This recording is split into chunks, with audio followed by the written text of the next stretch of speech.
his mother wants to watch, but she doesn't understand English at all, so we're trying to figure out how to get her to be able to watch. So be in prayer for them. He went to the Church of God this morning in Augsburg, Germany, and it's been closed. So, yeah, so the website was still up and everything, but they're closed. So, Could it just been a Fluke? yeah. they closed in 2022, so maybe COVID did it, but they're just few and far between, and there is no other Church of God. I think he looked for Assembly of God. There's not there either. His dad found a Baptist, and I said, well, go there. And so anyway, he's looking. So pray for it, and pray that God will bring across his path some believers, because he knows nobody. He knows no believers whatsoever. So, you know, Barbara and I were talking how, you know, he is dying to go to church. He is dying to be around other believers. And here you can't get people to go to church. And everybody just about says they are a believer. So he's got the goods, and he's longing to be with other believers. So I think we should take that to heart. And what if we couldn't go to church? What if we didn't know any believers? What if we lived in a country full of Muslims? You know, we take for granted what we got. And I know we do. All right, so we're beginning 2 Samuel chapter 3, and we're picking up in verse 2 today. Verse 2. 2 Samuel chapter 3, verse 2. And I'll just go ahead and tell you, we're probably not going to get very far, because these verses 2 through 5 opened up a can of worms for me. But so we're going to dive right into it, and then we're going to talk about it. So it says, now there was a long war between the house of Saul and the house of David. But David waxed stronger and stronger, and the house of Saul waxed weaker and weaker. And unto David were born sons born in Hebron, and his firstborn was Amnon of Ahinoam the Jezreelitess, and his second Chileab of Abigail, the wife of Nabal the Carmelite, and the third Absalom, the son of Maacah, the daughter of Talmai, king of Geshur, and the fourth Adonijah, the son of Haggith, and the fifth Shephatiah, the son of Abital, and the sixth Ithream by Eglah. How many women want their name to be Eglah? By David's wife Eglah. These were born to David in Hebron. Now, I think all this time David is pretty busy. What do y'all think? When one door closes, another opens. I did a thing, and then this is the best I could come up with. David had 20 sons and 1 daughter, and this doesn't even count the concubines that are. Oh, yes, exactly. What strikes me about this Exactly. verse is there were 6 women, on the 7th day he rested. Hey, I don't even see how he had time to be king, right? Come on, that was a good one. That was a good one. That was a good one. So when I read this, I was thinking, my gosh, what in the world? And I thought, okay, now how can a man after God's own heart have all these wives? And Who wants that many? huh? Who wants that? Yeah, who wants that many? Any man that wants that many wives has definitely lost his mind. So I was thinking about this, and I thought, you know what, we shouldn't skip over this for a lot of reasons. But you know, have you ever thought about why God allowed these men to have all these wives? First of all right, and then I think it's a great time to address the issue, especially since we have at least one belief system out there that still has offshoots of it that believe that it's okay to have more than one wife, and y'all know which one I'm referring to, and that's the Mormons. And I'm still, I'm aware that the Mormon Church itself, the mainline Mormons, don't believe in polygamy anymore, but they did for a long time. But there are still offshoots of it that still do. And anyway, so I think I just think it's good that we address this issue right here. So with that said, I wanted to see where the first instance in the Bible that mentions somebody with more than one wife. and that's called the law of first mention. All right, so the law of first mention in hermeneutics, which is the study of how to interpret the Bible, what that does is that teaches that the first time a word or concept or theme is mentioned, it holds a foundational truth. And it sets a pattern or precedent for further development of that word, concept, or theme. You said, So That's a Joseph. you said hermeneutics? hermeneutics. And so it's always important to look at the first mention. Whenever it's first mentioned, see what it says, pay attention, and then it'll start, you'll see patterns after that.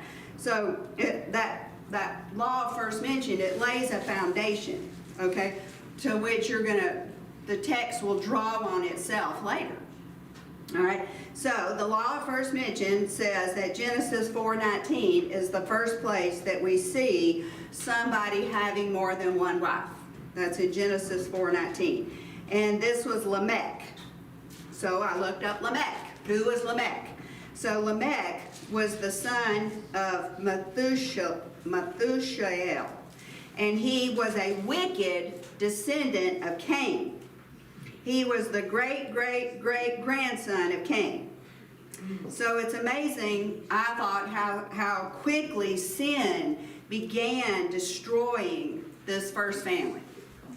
All right, because Cain was one of the first children of Adam and Eve. And you may remember who this is, because not only did he marry two wives, as is mentioned there in 4:19, but you probably will remember him because he committed murder just like his grandfather Cain. And he boasted of this murder to his two wives. And this is what he said. He said, if Cain is avenged 7 times, then Lamech 77 times. So another first mention, it said that they said this was a poem that Lamech wrote, and it says that his wife, at least one of his wives, was very musical, and it has a first mention of musical instruments. So they said this is the first poem in the Bible written by Lamech. So possibly it could have been a song that he wrote, and maybe with in cahoots with his wife, and so he's writing this poem, perhaps a song. And literally what he's doing is he's celebrating his sin and the sin of his great times 3 grandfather, Cain. And what he's doing, he's denying sin and judgment here. And but back to the wives, others after him had multiple wives. Of course, we know about Abraham, David, Jacob, Solomon being the most famous for having the most wives. Solomon had 700 wives. And the Bible makes it very clear that those were his downfall. And on top of his 700 wives, he had 300 concubines. And so a concubine was essentially a wife of lower status. And so nowhere do we see, though, that God had in any way, shape, or form designed life to be like this. And so with that said, I want to look at 2 pressing questions that I think need to be understood as we study the Old Testament, which of course y'all know I'm very fond of. And so I think we shouldn't just skip over this stuff. We should go down these rabbit holes and see what we can learn. So one is, why did God allow polygamy in the Old Testament? Has anybody wondered that? Yes. And notice I said allow, because he did allow it. I can't find anywhere where he scolded or corrected David for having more than one wife, or Abraham. And so I think even though it was not his design, it wasn't his best. And this is the best thing I can come up with. Okay, so this is just an opinion, but I think he was dealing with man now in a fallen state. Okay, and that's why maybe he seems to be silent on the matter, except for in a few instances which we're going to look at. So one of the reasons I think is that this less than superior quality of life now, if you want to say that, God is having to deal with things as they are, not as they were. In other words, the way he created it was in perfection. The way that he's having to deal with it now is in our fallen state. So we know that woman was created from man, for them to be one. And, one woman for every one man, and then children. And for me, that's always represented the Father, Son, and the Holy Spirit. Mother, Father, children. Yes. And so it's a representation of the triune God. But now, in our fallen state, everything isn't going so well. Okay? And then we find pretty soon women were in desperate situations, very much like they are in the Middle East today. All right? And so the woman was always meant to be under the covering of the man. And Adam did not do what he was called to do. And he did not protect Eve, nor did he put his foot down as the head of the house or head of the world. But he gave in to her, and then he followed her in sin. So he knew she was wrong. He knew she was wrong. And he did not do anything about it like he should have done. So now we have women who are today, and back then, destitute and used and abused by men. Because why? Because that's what Satan does. And so we have to understand these were patriarchal societies. And it was impossible for an unmarried woman to provide for herself. And it's still like this in Islam today. They keep the women uneducated. They won't let them go to school. They won't let them do anything. And that's the way it was back then. It was a patriarchal society. The women were really kept down. And we see this in the book of Ruth, as well as many other examples in the Bible. And Leah had a daughter. I can't think of her name now. Leah was Dinah. Her daughter was Dinah. Okay. Well, the story came to my mind that they were traveling and they went to another city, and the daughter went out on her own, which was forbidden to do. And she went out her own into the city because she wanted to check out the city and see if she could make friends and stuff like that. Well, she immediately got raped. And then that caused her brothers avenged her and caused a big war, and they killed, anyway, I won't go into the whole story, but it's a really cool story. But anyway, I just thought of her, is that you couldn't do that. You couldn't go off by yourself. You'll get killed, you get raped, you'll get kidnapped. And actually it was the king's son who took her, raped her and took her. And actually he kidnapped her. So women were oftentimes uneducated, and from the Bible we know that women had to rely on their fathers, their brothers, their husbands for protection and provision, just like I said in Ruth. All the men died, and they were destitute. And that's why Ruth was gleaning in the fields. She was going behind the reapers, just getting what she could to try to survive. So unmarried women were defenseless, and they were often subjected to prostitution and slavery. So with this in mind, this is just a thought, could it be that in their fallen state, God may have allowed polygamy to protect and provide for the women who otherwise may have been left defenseless and destitute? It's a thought. They live so long. Like, no offense to any woman here, or any man for that matter, but we're not talking like 80 years. We're talking hundreds of years with the same 700 people. I'm sorry, I love y'all, but that's what's blowing my mind is we're not talking 80 years life expectancy. We're talking century life expectancy. Before the flood for sure. But that's just, Yeah, that'd be a long time. And of course, these women didn't see the king on a regular basis. No. I mean, when you have. Well, obviously, if you, So they were being taken care of all this time, right? Exactly. And that's just with the case of King Solomon. But bottom line is, we know this isn't his design, and we know it's not because we're going to look at some scriptures that tell us it's not. But he did seem to allow it. Wasn't there something where he told David not to have women. We're gonna look at those. So the second question is, how does God view polygamy in the New Testament and today? Well, we don't see it in the New Testament that I can recall. Now, if it's there, I can't think of it.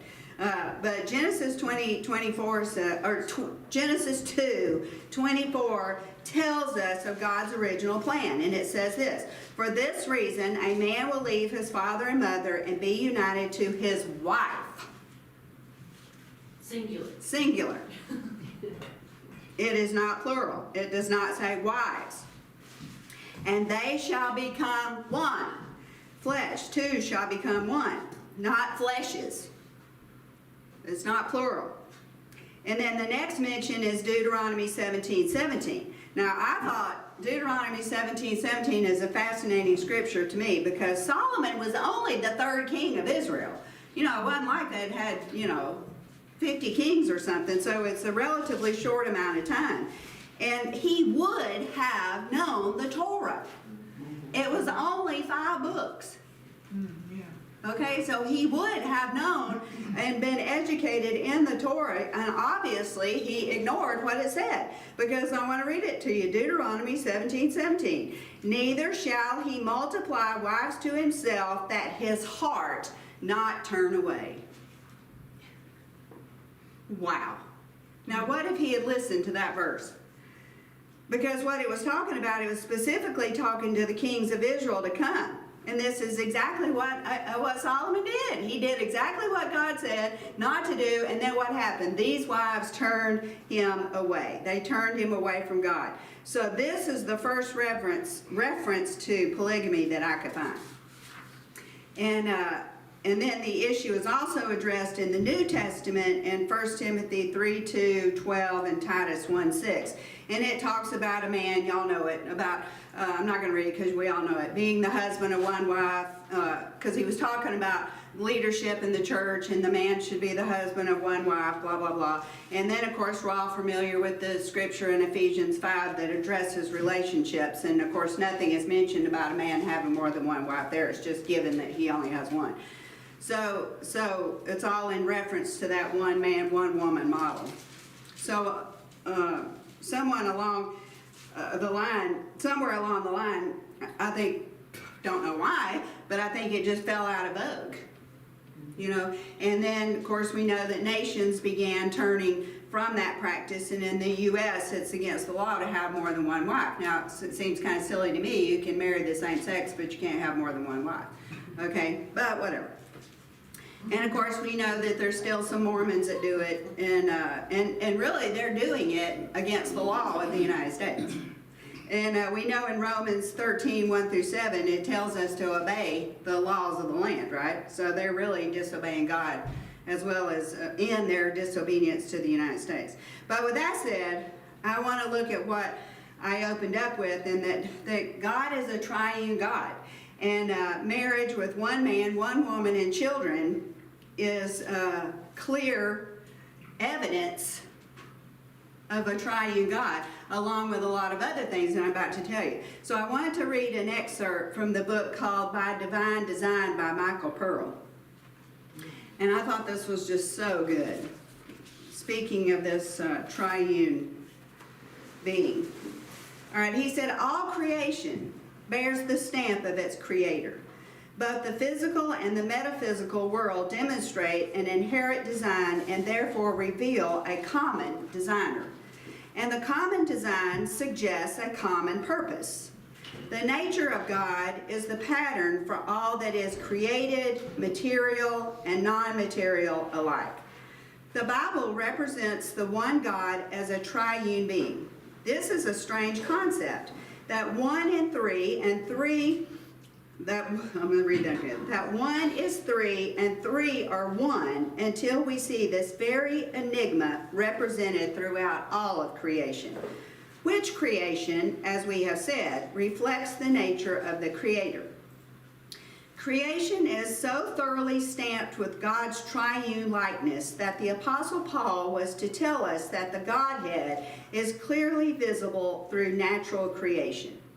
The atom, once thought to be the smallest part of any substance, is actually 3 parts: protons, neutrons, and electrons. But now it is known that the protons and neutrons at the center of the atom are composed of 3 quarks each, Q-U-A-R-K-S. And according to the most current models, scientists are puzzled as to why there are just 3 generations of leptons and quarks, no more or less. Time is threefold: past, present, and future. Our world has 3 kingdoms: animal, vegetable, and mineral.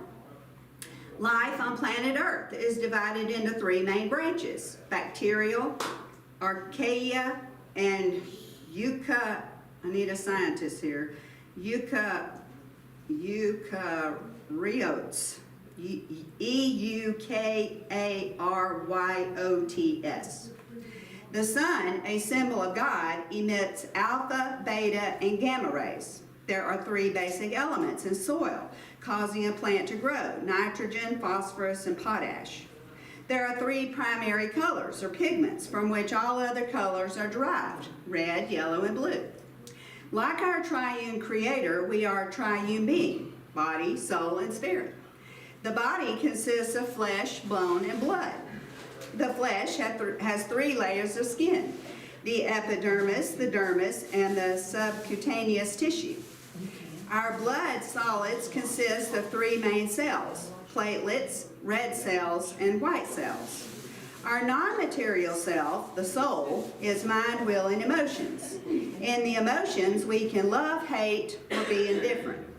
Human capability is thought, word, and deed. Logical thought, the activity of the mind, demands a major premise, a minor premise, and a conclusion.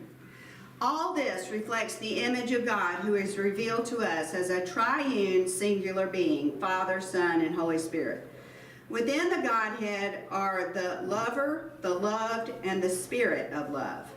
God is a personal soul manifesting mind, will, and emotions, the same yesterday, today, and forever. As God's persons are 3, his attributes are 3: omniscience, omnipresence, and omnipotence. All creation is designed after the likeness of those attributes. Based on God's nature, space is 3-dimensional: height, width, and depth. As each dimension is separate and distinct, yet each exists within the other, and all 3 dimensions are essential to the concept of space. So is Father, Son, and Holy Spirit distinctly different and separable, and in combination comprising the one infinite God. God is not 3 parts or 3 different manifestations. He is one essence, composed of 3 interdependent persons, each essential to the whole, and each containing and expressing the whole of the Godhead. Space created after the infinity of God is the physical expression to his infinite omnipresence, being everywhere. Infinitely is conceptually present in the combined 3 dimensions. Each dimension unendingly projects towards infinity, and together the 3 dimensions project into infinity in every conceivable direction, just as do the infinite attributes of God. The likeness of God's omnipresence is reflected in our own soul, as seen in our ability to move about within 3-dimensional space. The likeness of God's omniscience, knows everything, is reflected in our gift of knowing and our ability to increase in knowledge. The likeness of God's omnipotence, all-powerful, is reflected in our inherent ability to exercise creative power within our own environment. The 3 attributes of the soul, mind, will, and emotions, are also interdependent. Like unto the triune nature of its mentor, the existence of any single soulish attribute implies and necessitates the others. One cannot rightly conceive of mind without will. A mind without a will could not think an original thought, or change thoughts, or even maintain continuity of thought. It is also inconceivable that a man could entertain an idea, value it, will it to come to pass, and not feel in accordance to its advancement. Feelings, emotions are an inevitable result of valuing something, which is the mind choosing. To negate the concept of either the mind, the will, or the emotions would render the other two attributes inconceivable. They exist as one concept, soul. The history of man is a chronicle of his struggle to know, an image and likeness of omniscience, to go, an image and likeness of omnipresence, and to do, an image and likeness of omnipotence.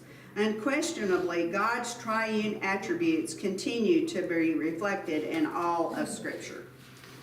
Where was Jess? She needed to hear that because she loves science.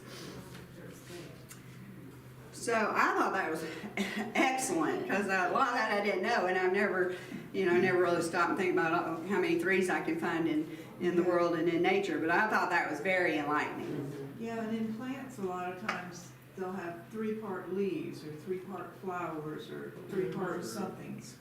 Isn't that beautiful how science of the world and nature just look, and of course the Bible tells us that, but that it literally screams out that there's a God, that everything in life is three.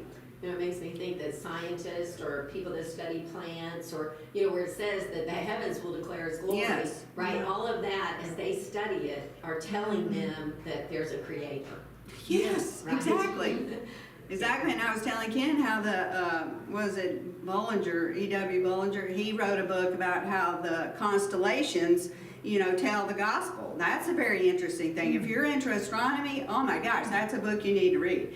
And because, what we know is the pagan interpretation of the sky, but really there's a Christian interpretation in it, and that's a great book if you're into that stuff and you want to read it. I can't remember the name of it. Do you, James? Joseph Brooks was talking about that though the other day. Yeah. He also wrote, I think it's 1 John, and I've tried to go back and find that book. I've got it somewhere. I can't find it. It's a pretty small book, but I think it was E.W. Bollinger also wrote a book on is it gematria, because in Hebrew, every Hebrew letter is also a number. So they don't have letters and numbers, they only have letters. And the letters are their numbers. So, this may be controversial, but I thoroughly believe in the Torah codes. Okay? The Torah codes are where they run the letters through a computer, and because that letter is also a number, it translates into the letters become. Okay, so I'm getting off on a rabbit trail. Okay, so the Torah codes are like, how those puzzles I do with the kids, and you look for a word this way, and you look for a word this way, and you look for a word this way. Okay, that's how the Torah codes are. But it's in a certain amount of space. So it's not like they look at the whole Torah, the whole 5 books. No, they'll look at like one chapter in the Torah, and then you'll find words like Obama, Clinton, Trump. It's all in there. And statistically, it can't happen. Okay, because of the amount of space. Now, they say you can do this on any book. You could do it with the alphabet. You could assign numbers to the alphabet, but with the way the Torah codes work, they're looking at it, just not the whole book, but they're looking at a certain amount of space, looking for words in that certain amount of space. Anyway. Is that where it's like every 7th or 30th Yes. letter or something? Yeah, and it varies. I mean, it could be that way. It could be, so it just varies. But anyway. But only by machine could you ever. Yes. Oh, yes. They have to have a Which is computer. interesting in Daniel. Remember, Daniel said the Lord told him to seal up some of the words of this prophecy till the end time. And I always thought that was interesting that some of that knowledge will increase in the last days. 100 years ago, they didn't have the technology. No, they didn't have a way to do that. And now they do, and I've looked them up, and they talks about all kinds of things, and nothing contradictory. So I was like, at first I was like, yeah, that sounds kind of.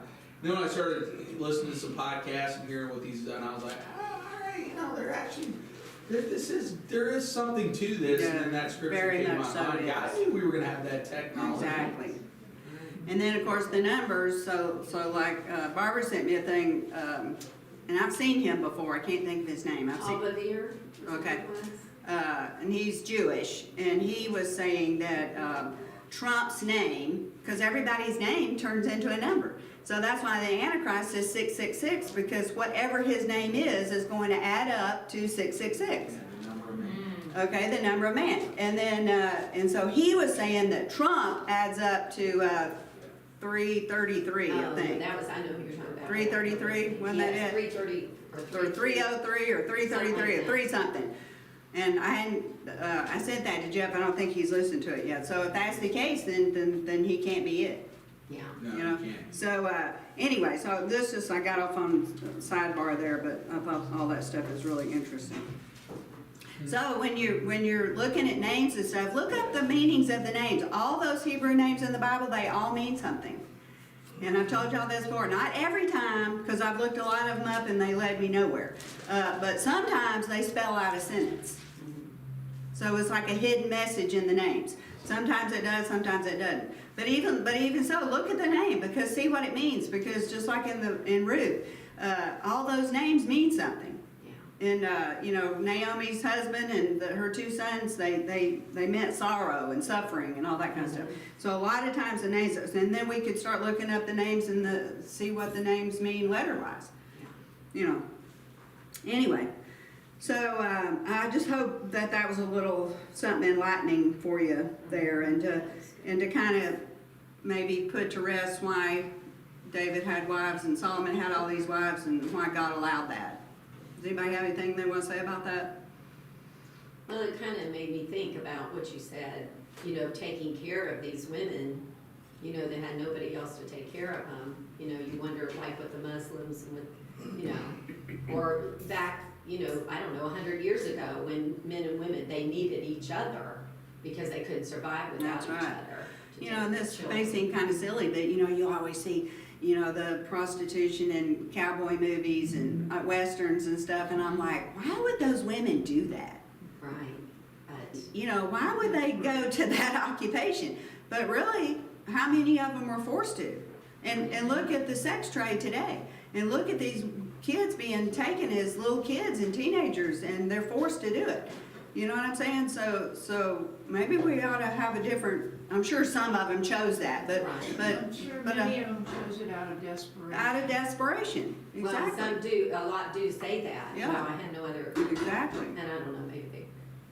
Ken asked, he said, actually, people were saying how Elon Musk named the platform Twitter X, and that could stand for the Roman numeral 10, meaning 10 kings that give power to the Antichrist, or give over their kingdoms. I mean, he said, do you believe that? Look, I wouldn't put anything past anybody. When you watch some of Elon Musk's interviews, and it is, to me, it's bone chilling, because it's like. What's going on? Well, I mean, it's just, it brings me back to Revelation.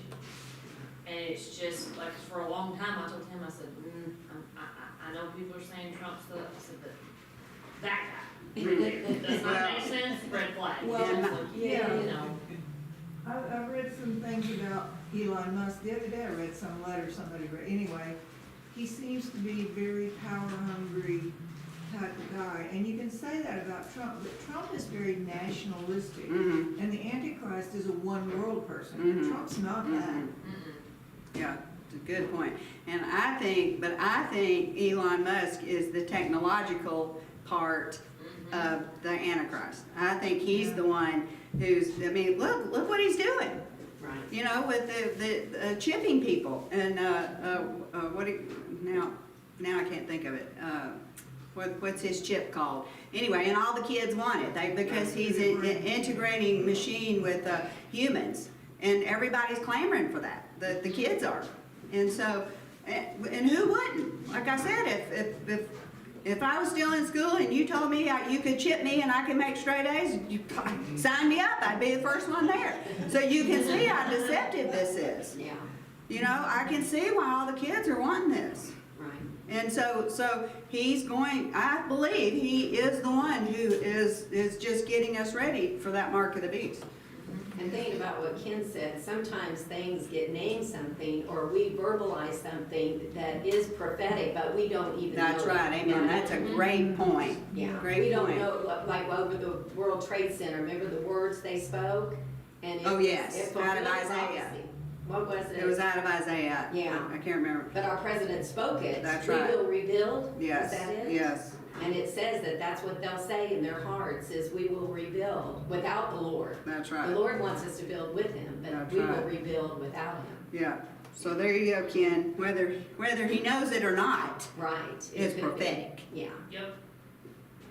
I believe. And could it be possible that back then, because the Nephilims and stuff still existed, this was God's way of saving the women from them?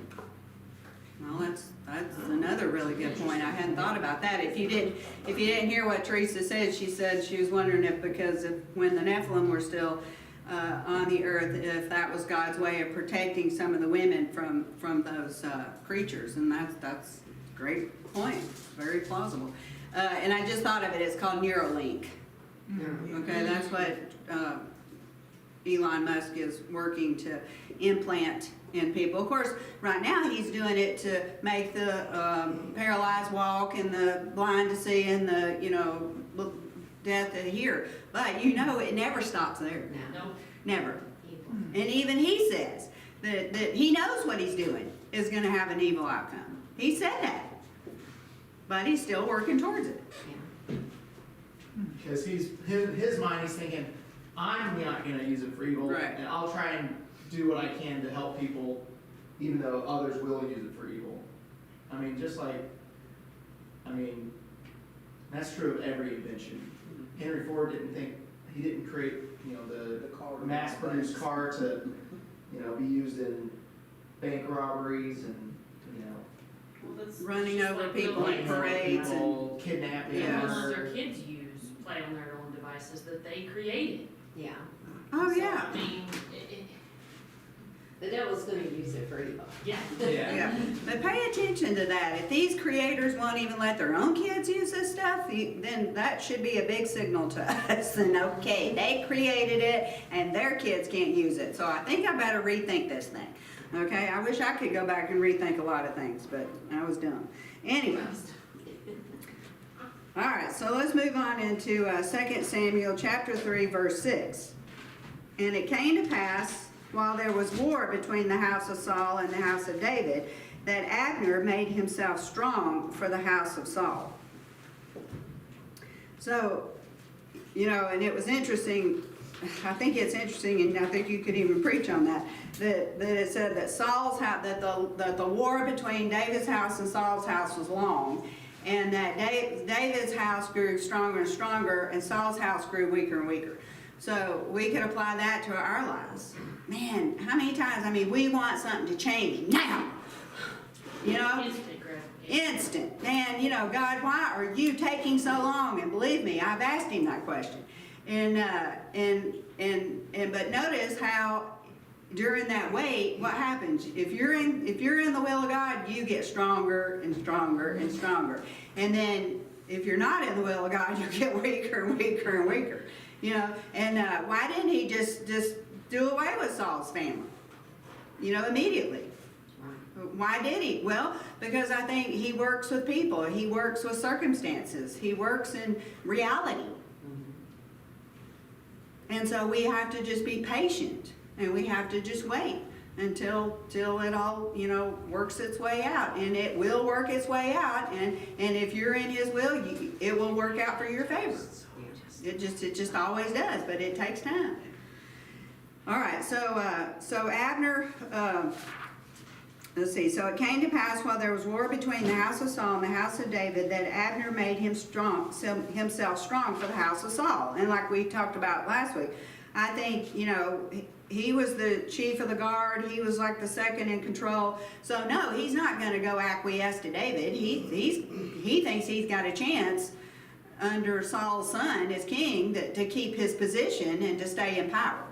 And so verse 6, I already read that. Okay, so this war was not God's will.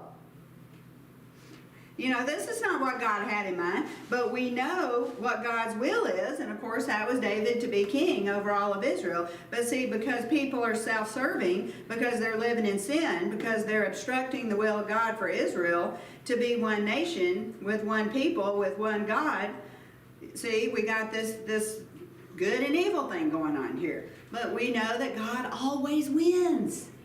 And what if you took that approach in your own life?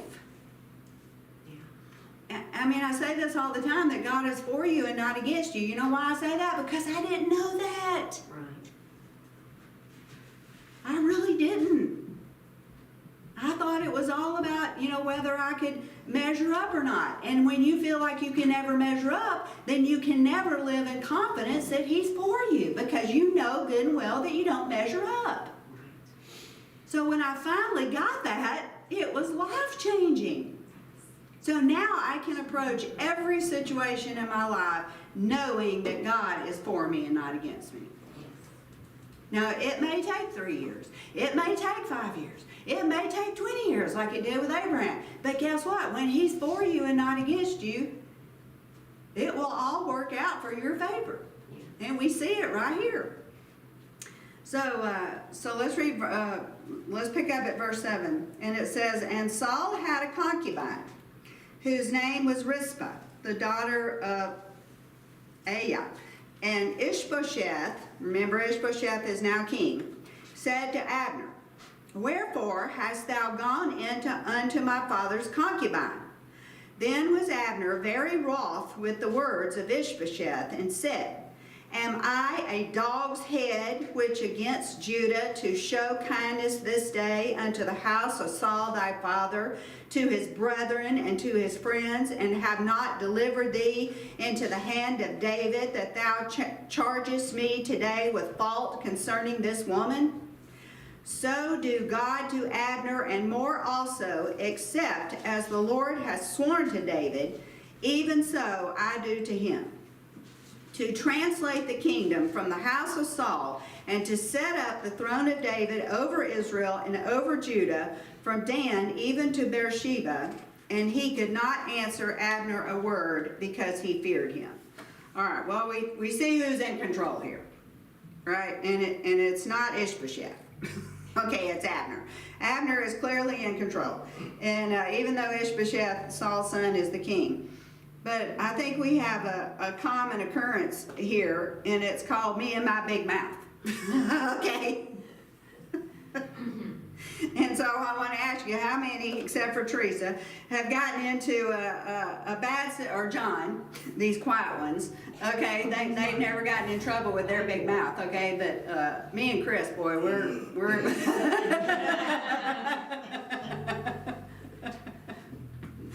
okay, so, you know, how many of you have gotten in a big mouth situation, right, where you've blown it with your big mouth, right? See, the Bible talks a lot about our words, because as we all know, our words cause wars. You know, World War I was caused by words, which led to murder, which led to an all-out war, which led to the whole world being in a great war.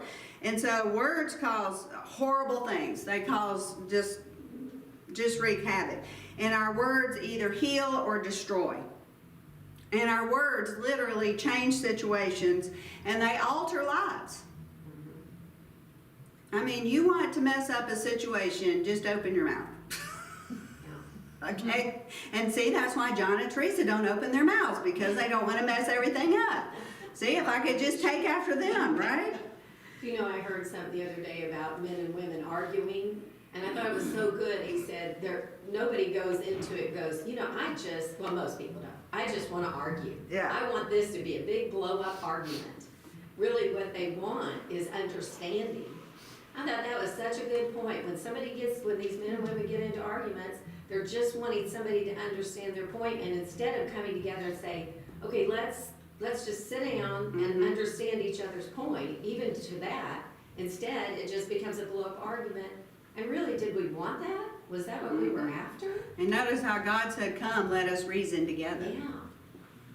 Yeah. And he said, how many marriages would be saved, or at least all those horrible arguments, Mhm. if we would just, when a woman comes, she just is wanting understanding, but we let our emotions and our big mouths. Yeah, so that's the thing, because it just came to my mind. Jeff was, I don't know why he brought this up, but we were getting ready, and he goes, we're not opposites.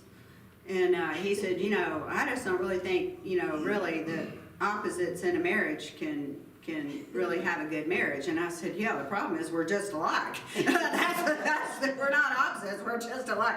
And then I said, that's why we've gotten in so many fights, because we both think we're right in our big mouths.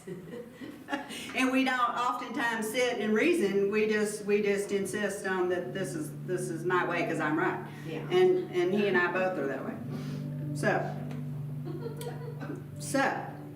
boy, we've had some doozies, let me tell you.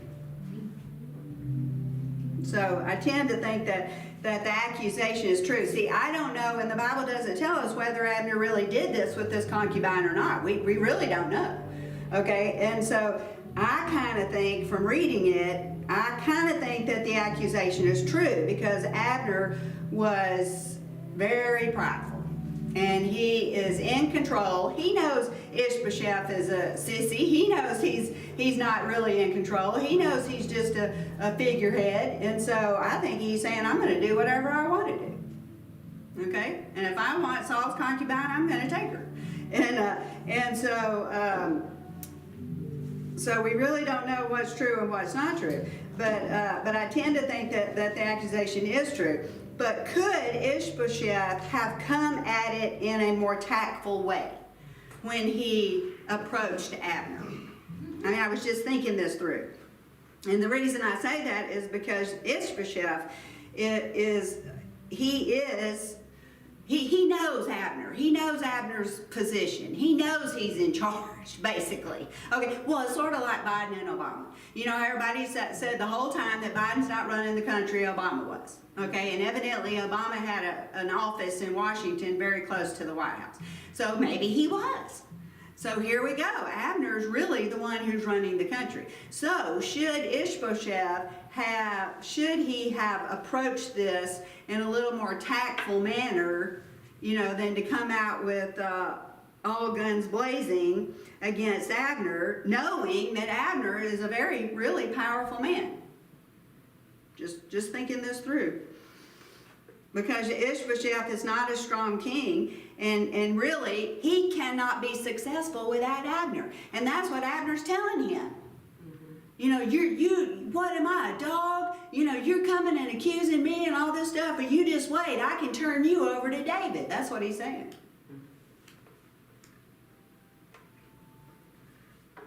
Now, could Abner have done what Ishbosheth accused him of? Absolutely.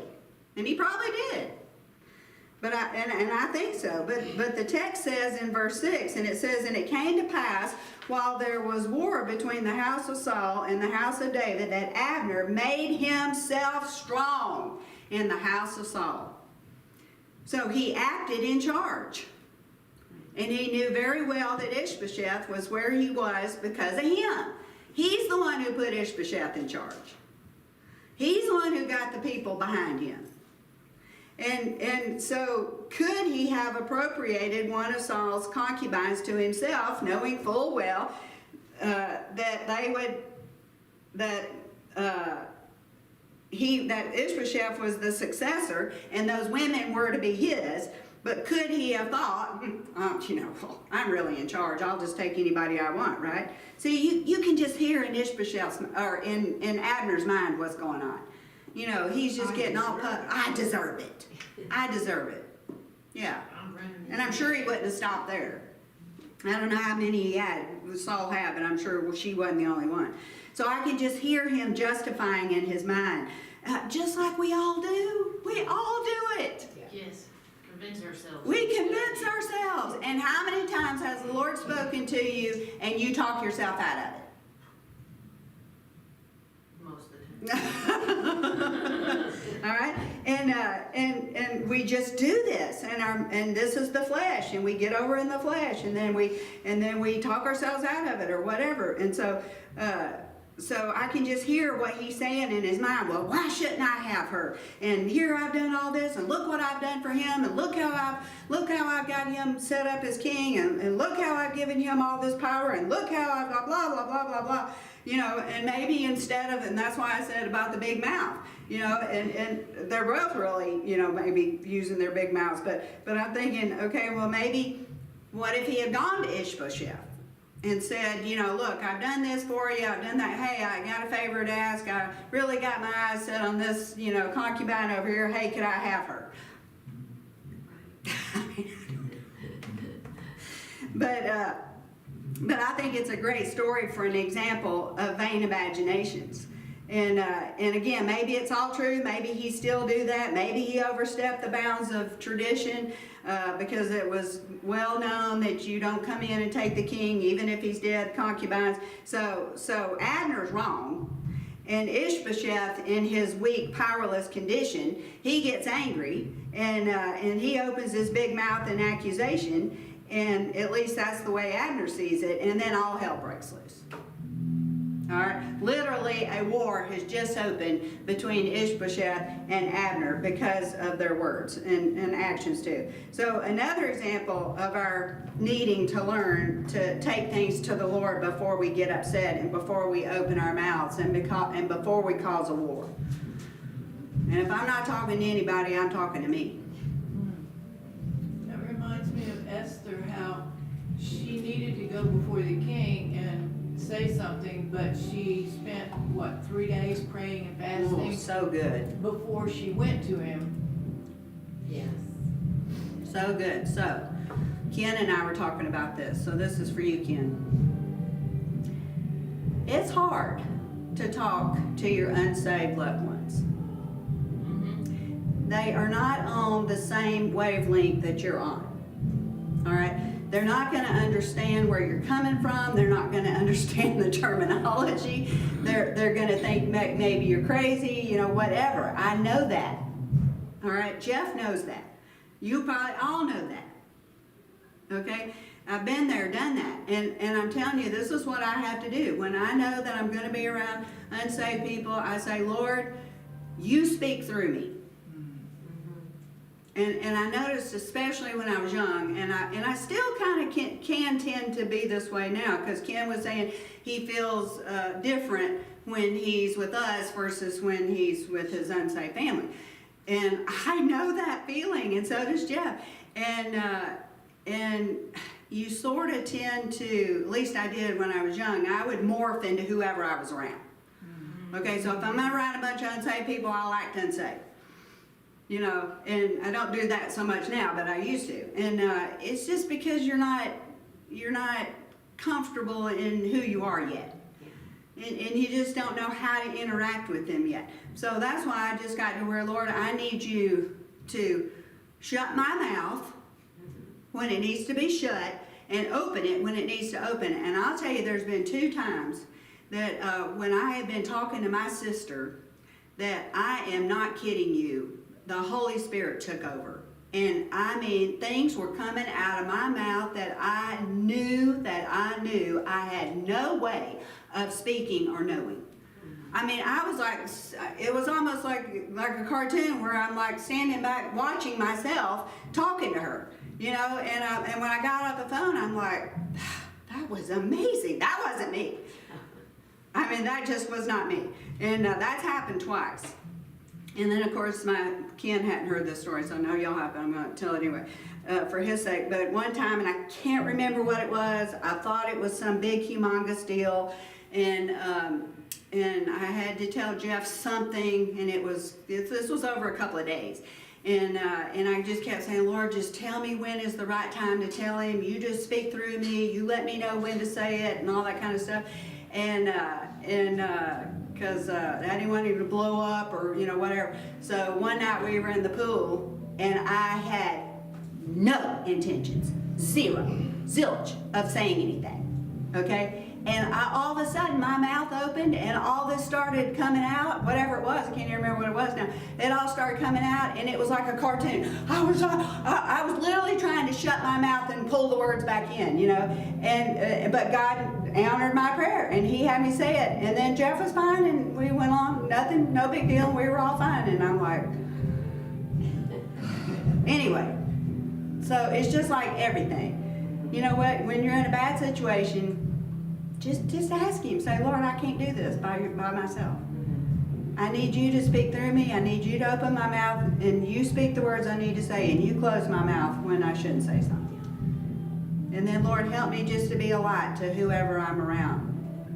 And when you do that, he will help you, and he will do the things that you can't do, because we can't do it. So we got about 4 minutes. So when Ishbosheth made this accusation against Abner, see, Abner fell into this violent rage, and then he's telling Ishbosheth, okay, just fine, I'm going to hand over the kingdom to David. All right, so with this said, do you think he's going to do it? Do you think he's mad enough to just, okay, you know, Ishbosheth, here we go, I'm turning the kingdom over to you? No, I think this is an empty threat, because guess what? Then he'll lose his power and his position if he does that, and he might even be killed. And so I've heard that when somebody's falsely accused, that a person reacts in rage, which proves his guilt. Now, have you heard that?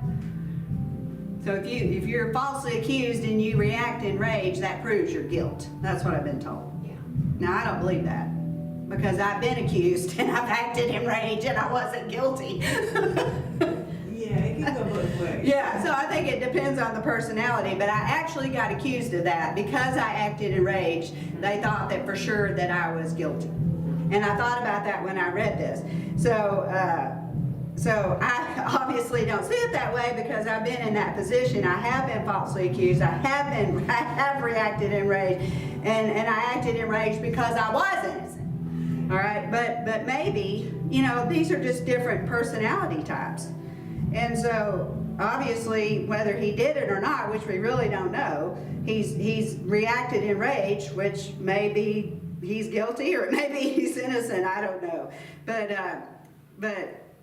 I've heard that in marital unfaithfulness, that somebody that's doing something wrong will accuse their spouse who's doing nothing wrong, will think, Yeah, you know, I've heard you'll that. blame them for doing the same thing they're doing, even though they're not doing it at yeah. all. Now, why do you think that is? Gives them cover. Guilt, yeah, Cover.